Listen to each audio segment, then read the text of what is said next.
Maybe the best thing you could say about Nebraska today is by the end of this game, Ohio Stadium was really ticked off. The horseshoe was booing and loud. That means the game was close at the game's end. Of course, Sam McKewon with the Omaha World-Herald and Husker Extra.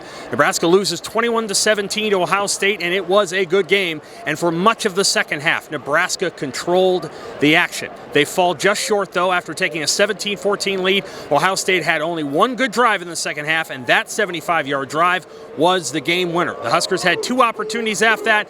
Nothing really came out of them. And the final drive was chaos, folks. It was total chaos. Jamal Banks was called for a questionable offensive pass interference call. Then Ohio State was flagged for targeting. Stuff was thrown onto the field. Ohio State fans were crazy, upset, and the noise in here got up about 110 decibels, and I think it was very hard for Nebraska to operate. Dylan Raiola throws an interception to end the game. He played pretty well today against a very, very good Ohio State defense, and Nebraska's defense, until that drive in the second half, played excellent. Ultimately, Ohio State wins this game, I think, because they just have three really good receivers on their team, and Carnell Tate and Jeremiah Smith and Emeka Egbuka. Those are the differences, really. I don't think Ohio State's lines played better than Nebraska. I don't think their backs did. I don't think their quarterbacks did. But Ohio State has five-star wide receivers, and they do absolutely matter as the Ohio State band is playing.